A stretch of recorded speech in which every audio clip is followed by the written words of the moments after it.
This is the easiest super smelter for Minecraft Bedrock, allowing you to smelt items up to 8 times faster. Materials are on screen, so pause the video and let's build. The first thing you want to do is find an area to build a super smelter, and it is going to be 13 blocks long by 2 blocks deep by 5 blocks tall. So once you have an area to build it, we're going to come all the way to the left and we're going to build up 5 blocks. So 1, 2, 3, 4, 5, just like that. And then grab your double chest, place down a double chest right here, and this is going to be the output chest. So all of these smelted items are going to end up inside of this chest. Next, we're going to grab our stairs now and place 2 upside down stairs above this chest so that you can still open it. And now this next block is optional, however, I highly recommend using a redstone lamp here, but you could easily just use a regular building block and it would be fine. But by using a redstone lamp, you'll be able to see it be on, off, and it just kind of looks cool, so I would recommend using it. Next, we're going to place down a building block next to that redstone lamp. Go ahead and place down a powered rail on top of that redstone lamp. Next, you want to grab your hoppers, and we're going to run 8 hoppers into this chest right here. So 1, 2, 3, 4, 5, 6, 7, 8. And they should all be running into one another like this. Make sure they're not pointed down at the ground. Once you've made sure of that, we're going to grab our furnaces now, crouch, and we're going to place down 8 furnaces on top of these hoppers, just like this. And then we're going to come around back with our hoppers again, crouch, and place 8 hoppers running into the backs of each of those furnaces.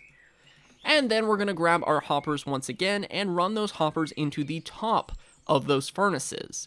Now you could use smokers or blast furnaces instead of regular furnaces, however then you would only be able to smelt the items that go into those corresponding furnaces, so I would recommend just using regular furnaces, that way you don't ever have like clogged hoppers because you put the wrong thing in.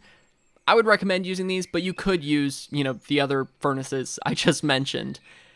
Next, we're going to come around back here and we're going to place down 2 blocks behind those stairs right here, place down a block right here, come to the other side now and place down 3 blocks just like this, 2 blocks like this, temporary block here, temporary block here, block here, block here. Go ahead and remove those 2 temporary blocks. So this is what it should look like. We're going to come around down here now and place down our 2 redstone torches like this, which are powering these blocks, which are going to power the powered rails. Next, we're going to grab our rails and we're going to connect up this strip right here, leading all the way to this powered rail right here. And as you can see, when we flick on this lever, it's going to power this powered rail, which is going to make our minecart chest bounce back and forth. But hopefully now you can see that the redstone lamp isn't necessary. It just tells you whether the super smelter is on or off. Next, we're going to grab another powered rail and place it down right here. If this happens where the rails are connecting, then that is a super easy fix. All we have to do is go ahead and remove this block right here and remove this redstone torch. Go ahead and place down a block right here with a powered rail and then a powered rail. Go ahead and remove that powered rail. Okay, I just gave myself a headache, but this is really simple. Once you're in this position right here, you've got your powered rail here, you've removed that powered rail, we're going to place down a powered rail right here, and then crouch and place down a rail. It's going to connect to this rail, so we're going to remove that rail, and place down a regular rail. Regular rail, powered rail, boom, we have 2 separate rails. Okay, we can then go ahead and get rid of that powered rail, replace that block right here with the redstone torch, so that way this powered rail is powered. And now we're going to come across here and we're going to have to do the same thing we just did with all of the headache and confusion. Remove that block, place down a block right here, powered rail right here, powered rail right here. It's going to connect up here. Remove that powered rail, remove that powered rail, place down your powered rail right here, and then your powered rail right here. I always hate rails. Rails are so difficult to work with, but once you have your 2 separate rails, it should look like this.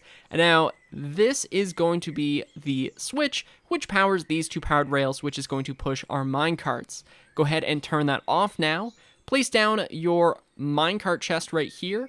We're going to crouch and place a hopper over top of this powered rail right here. Grab your chest now, place down a double chest right here, and then place down a minecart chest, just like that. So now when we go ahead and turn it on, these minecart chests are going to get pushed across, and then come back, and then get pushed across. Then we can go ahead and turn it off, and they're going to recollect over here.